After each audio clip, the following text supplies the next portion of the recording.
Hello, everybody. This is Kyle Botter here, and I want to talk to you a little bit today about Zelse, the app that I've been working on, and basically my marketing strategy for it, and where I see it going in the future, and what's been working so far, and sort of my philosophy behind marketing and growing my app. And yeah, so Zelse, I haven't made a video about Zelse itself yet. But Zelse is basically an exploration app, and it lets you go out in the city and you do missions. So you go on the map, you find a mission of like a specific landmark or a specific site in your city, and then you go there and you take a picture of it, and then you get points. It goes ta-da, and you get some points for it, and you can level up, and you can use points to put different statues and monuments on the map to yourself, so you can make your own missions as well. So it's basically this interactive app where it's getting people to go out of the house and explore. So far, I've made it in 654 cities around the world. So there's missions pretty much anywhere. If you're watching this, there are missions that you can do. And when you get the subscription, the membership, then you can make your own missions as well. So the idea is that people will be not just using the missions that I come up with, because I only came up with a few for each city, but coming up with all these new ideas of like places people can go and they can get points. So I wanted to talk a little bit about my marketing plan and what's been working so far. So back, I would say maybe like, I think it was 4 months ago, like April, before April of this year, I didn't really know how to market. I didn't really know what marketing exactly was. Like, I took a marketing course, um, and so I had some sense of like, okay, you have to figure out who's your ideal buyer, and you have to tailor a product towards them, and then you have to use different channels, so like social media or Facebook ads or television spots or whatever, in order to get the attention of these people. So I had some general, vague, sort of black box sense of marketing. Okay, you kind of can look for who you're trying to sell to, and then you try and tailor things towards them. Okay, but I didn't really have a good visceral internal sense of like what marketing was until I read this book by Ryan Holiday called Trust Me, I'm Lying. And basically this book really like totally opened my mind towards not just marketing, but the media and publicity and what it means to get attention in the modern world. So his basic idea, he was this guy that worked for American Apparel, and he ended up basically tricking the system, the news agencies and these publications, into running his story and running his advertisements for American Apparel, and also a few other clients he had. So he would do things like he took a billboard and he put a billboard promoting his client, a book by this guy called Tucker Max. And then during the night, he went and spray painted it like Misogynist Pig or something.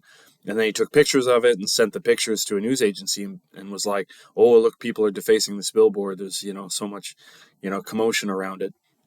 And then the news agencies ended up running this. And then it ended up building up to this point where people were legitimately going out and doing protests, like feminists were protesting this movie. And at the end, it seems like some organic thing where like organically people are talking about it, but in reality you had manufactured it from the start. He had from the start not just planted the seed, but he did all the work of getting the publicity started in the first place. Basically he made it go viral. And so there's this like this common misconception. I would say it's a misconception now. I wouldn't have said it 4 months ago before I read the book, but it is a misconception that virality is chance, and that what goes viral is completely up to the whim of celestial forces beyond our control. The gods determine who is lucky.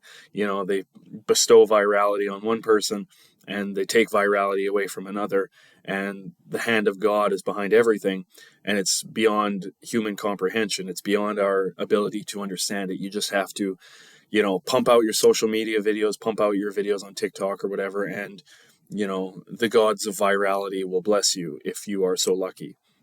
Well, now I don't believe that anymore. I believe that if you want to go viral, there is a system you can follow in order to get fame and virality and attention. And it's basically outlined in this book, Trust Me, I'm Lying. The basic idea is called trading up the chain. And so basically what trading up the chain is think of like really, really low level blogs and news agencies, like have like very few readers, and then think of the biggest news agencies, the biggest, like the New York Times and Joe Rogan's podcast, CNN, MSNBC, Deutsche Welle, BBC, Al Jazeera, like the biggest news agencies in the world, and then think of the smallest little tiny blogs. And so basically trading up the chain is connecting the two of them, taking the small ones that have no readers and using them in order to eventually build up to reach the ones that have tons and tons of attention. So basically what you're doing is you're collecting links. You're trying to get noticed any way you can just by these small ones. You're starting from zero. So you're a nobody and your story is nothing and nobody cares. Then you try and get onto these little tiny blogs with very little in the way of criteria for who they will give time to. Like if you're a very, very small blog or say a local newspaper, your criteria for who you feature is very low. So like there's a small town near where I am, and I got featured in their newspaper. And I think their criteria for who they cover is fairly low. Like at least when you compare it to, some gigantic news organization.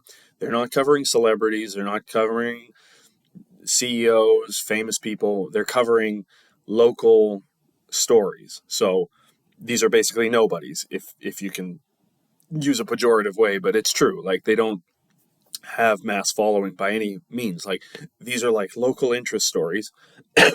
So you can get into this newspaper fairly easily, and you only need a hook, and the hook does not have to be particularly interesting.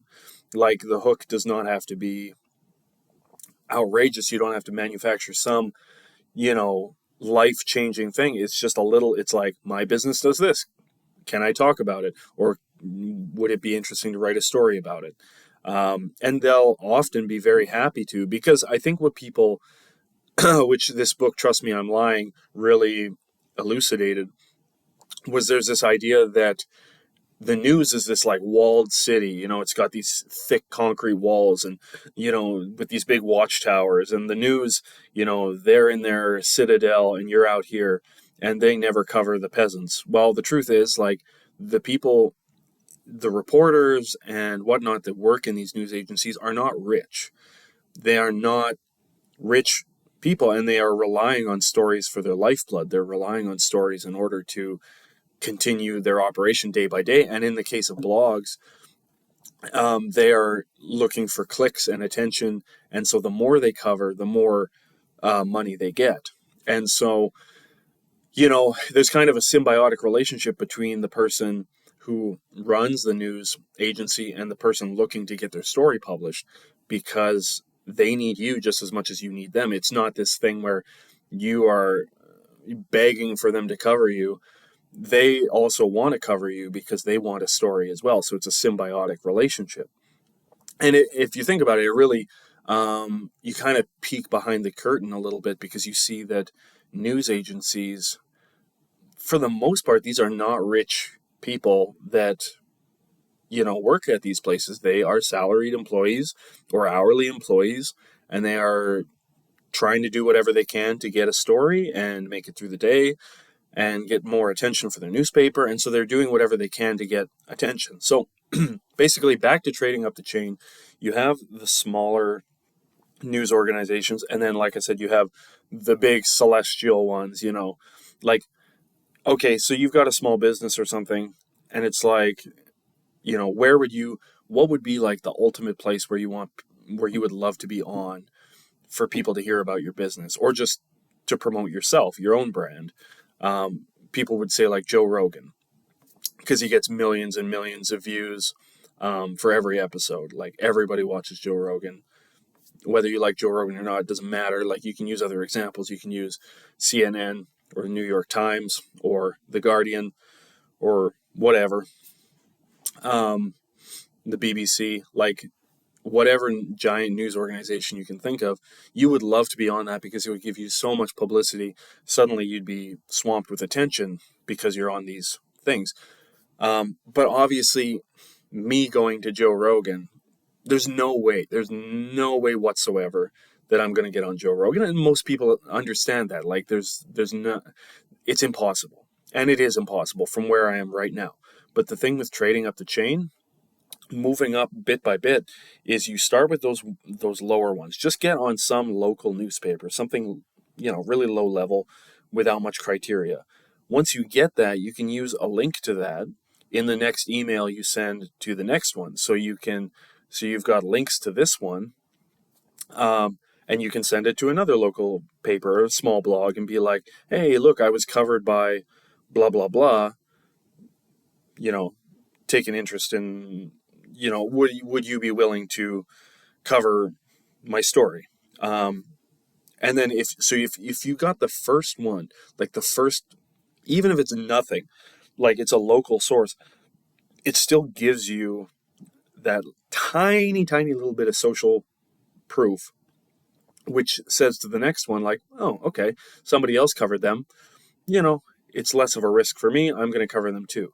And then you've started, basically, you've set up the dominoes where it's the little domino and then slightly bigger, slightly bigger, slightly bigger, slightly bigger. And you've pushed over the first domino by doing that, because now, okay, you get covered by two. Now you have two links. And so you send it to the third one and they go, oh, well, two people have covered this person. Then they must be, fairly interesting. And then you get three, and then you get four, and then you get five. And you're collecting these links to all these people that are covering you, and you can bring it up to a slightly higher news organization, like local news, and more, maybe broader blogs and stuff. And basically what the idea is, like, once you start that ball rolling, getting those dominoes, you're collecting links, and as it goes, now you're generating more of what looks like an organic, people are talking about this. It's organic, even though you started it. You deliberately set this fire going. It's kind of like if you start a fire, you start with the kindling, you start with the little bits of cotton or whatever, and then you build around that some bigger sticks, and then like more until you get around it, like the big logs and stuff. The big publications are the big logs, and the local newspaper is the little cotton. You have to start with the cotton before the fire gets to the big logs. You have to start with the local news before, or like the small publications, before you get to the big ones. So trading up the chain means that you are taking basically these smaller ones and slowly moving your way up to the bigger ones. But the eye was always on the big one. The eye was always on, like, I want to be in the New York Times. I want to be in Forbes. I want to be talked about by these gigantic publications. Like, that was always the goal. But it's just you had no idea how to get there, and I had no idea how to get there. But this book pretty clearly states it's basically a how-to book of how to get fame for your product or for yourself, and how to generate virality. Inauthentically, sure, fine. Are people legitimately talking about it? Well, the thing is, like, once it starts to build, people will legitimately talk about it, and they'll say, like, this is so stupid. Like, why are we even talking about this? There's no point to this. Why is this even being talked about? Like, I have better things to think about. Or you'll generate some measure of controversy, or like, oh, well, I think the blah, blah, blah. And they'll have all these authentic opinions about something that was generated inauthentically. Ryan Holiday, he talks about how you create a pseudo event. And that was basically like him defacing the billboard is he basically created this pseudo event that it was a way to, it's almost like it's a vehicle or a raft to get over the river. Like the pseudo event, this defacing the billboard or creating some kind of publicity stunt, just something to generate that attention. It's it's really meaningless. Like it's really there's the thing itself is pointless. The thing itself is just a vehicle to get you the next bit of publicity. So you can do whatever. And here's the thing, like, okay, if you're an artist, you could generate just some, oh, artist created a picture about blah blah blah, and now we're going to talk about it. My business, donated to charity or set up a, foundation or put on a charity event or whatever. Like the actual event is so pointless. The actual event is so meaningless. The event is just a way for you to get that first step into the publicity sphere, into the media. And once you're in the media, you just play the media in order to build it up. And it could be anything. Because I think as you move up in the media as well, your um, your voice starts to become more universal. And what I mean by that is like, okay, if you start with something like, you know, as an artist, you created a painting about so and so, and that was what originally got you the story. Well, if you move up the chain and start, there's like a national conversation that you're a part of. Now you're suddenly talking about art, and you're suddenly talking about, whatever thing your art was talking about, whether it was like politics or, like human desire, human psychology, blah, blah, blah. Well, now that's what's being talked about is this more universal theme and like kind of getting you in a conversation that is really big, and there's all these like big talking heads talking about. Um, like for me, my app, like I've put a lot of effort into my app and I've developed it a lot, and I definitely want people to download it and interact with the app. And I definitely want for it to be a business where legitimately people are paying for it and enjoying it. And I promise to, you know, have very great customer service. I want to have very great customer service where I'm responding to people and trying to, make things better in the app. But the app itself is, in a way, it's a pseudo event because it's not necessarily pseudo because I didn't just create it for publicity, but the app itself is just a vehicle for me to get up into these higher conversations. And then once you have fame and publicity, you can do so many things with that. There's so many opportunities, like financially, you can get paid to speak places, you can get commercial endorsements, all these kinds of things. Like fame and popularity has a lot of benefits to it. So there's something to be said about trying to go after that and get more and more of it. But the app itself is it's a way for me to reach that next step, and you know for that, like, but once you're up into these bigger conversations, like, by that time people will be talking about whatever your app or whatever. Like there'll be so many interesting conversations you can have just by being there. It'll be amazing. But yeah, anyway, like, so I do also have, once the app is released on the Apple Store, I'm going to be doing actual like TikTok. But I feel like TikTok social media marketing is separate from the publicity thing. And I think the publicity thing with the news media is a lot better of a strategy. And I think because people think it's harder, even if it's not actually harder. If you don't know what you're doing, maybe it's harder. But people think that the news media, it's harder to get publicity through that, when I actually think it's easier in some sense to get news publicity than to get social media likes. And also, the thing like that I've realized is that people see the news as very important. So they think if you're in the news, you're really important, like, or your story is important. There's something important about it. Like we have this bias that the news is important, and that social media is just kind of like, oh, fluff that you watch. And really, a lot of the time, social media is just kind of come and go, flash in the pan, here today, gone tomorrow type stuff. But yeah, we think that the news is very like solid and serious. Um, when really they are trying, like, these are salaried employees trying to get stories just to get more attention. And so attention begets attention. So if you can start getting that little attention, like I said, starting small, do the kindling in order to get the fire bigger. That's basically the idea. And so, like, um, I think a lot of small business owners and entrepreneurs and stuff, um, I think they have a limited mindset when it comes to getting news. Like if you're a local shop or whatever, I think you don't think there's any way you could ever go beyond like your city or something in terms of your news. Um, which makes sense. Like if you're only selling coffee to your local out of your local store, then maybe there's no reason to want a national conversation. But I think if people knew how to do it, they would do it more often.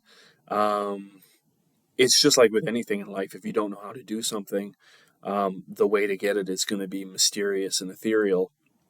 And then once you actually realize how the system works, then you can manipulate it. You can move it around. It's like a machine. If you don't know how the machine works, you're just kind of you can only do basic operations with it. But if you know how it works, you can manipulate it into doing all these kinds of things. So if you recognize how the media machine works, um, you can use it in order to get specific outcomes. Um, and that's basically what I'm trying to do and what seems to have been working so far. Like I have now, I think, 4 publications that have um, made articles about me, and then I was just on the news today, which will be released next week, and then I have 3 more news agencies that are in the works coming up. So I've got like 7 or 8 now, and now that I have 7 or 8, that opens up bigger possibilities and bigger and bigger and bigger, and it just keeps going. And I think, I don't want to speak too soon because this whole thing could just come to an end and maybe I reach some kind of like limit, and that's what I was worried about because it was easy for me to get publicity from my local city of Edmonton, but getting beyond Edmonton didn't really seem like I was reaching much. Like I tried other cities and stuff, and they don't really care because I think that from a city's local perspective, like the publicity you get, they're featuring you because you are from that city. Like that's the novelty of it, is like, oh, our local guy did blah blah blah blah blah. Some other city doesn't care. So like if you're in Dallas, Texas, um, you can get uh, publicity from Dallas newspapers, but like Houston's not going to care. So and if you're in San Francisco, you might get covered by San Francisco publications, but Los Angeles or Sacramento, they're not going to care. So you need to find some way to get out of that local bubble. And I've hopefully found one that I got covered by the Canadian Small Business magazine. They're going to run an article on me. So that's Canadian, which is a step outside of that local bubble. So if I can use that Canadian one, then hopefully that opens up more Canadian possibilities. And then once I reach, saturation with Canada, I can then reach out into international or United States markets. So I think you have to just trust the process, and I think see how far it goes. And I think also there's an aspect of like riding the dragon. You got to hold on and you got to let it go where it's going to go, because it could end up in some crazy extreme places. And but that's like, what's the alternative? Is you build a product that nobody watches, nobody cares about, nobody buys it, which there are a million of. Like on the App Store, there's so many apps that people created them and then there was no marketing put into them. So many video games. Like I follow a indie game development subreddit on Reddit, and there's so many games that people pour their heart and mind into. nobody plays them. So many musicians that are in a band that nobody listens to, very few people listen to. So getting attention in the attention economy is the hardest part of selling a product and gaining notoriety for yourself. And I think that traditional media is to me, it's like a megaphone, or it's like a microphone connected to an amplifier. And if you can speak into the microphone, then it can amplify it to tons of people, and it's free publicity because you don't have to pay. Like with a traditional, like say you pay an Instagram influencer to promote your product, well, you might have to pay them $1,000 in order to promote your product. But with like traditional news, and sort of the viral publicity and the media building up a conversation around you, is that you're getting more and more free publicity. And so these are megaphones that are being sent out everywhere that you didn't have to pay for, and are just being generated based on your own ability to do so. And you're just setting the ball rolling. So, you know, um, I don't want to say that, oh, this is a foolproof plan and whatever. Like it's not going to work always completely how I intended, but like so far it seems to be working, and I'm going to keep giving it a try. And I'm going to keep using this channel to talk about Zelse and talk about my journey with building my app, seeing where it goes and seeing where it takes me. So that's it. All right. Thank you. Bye.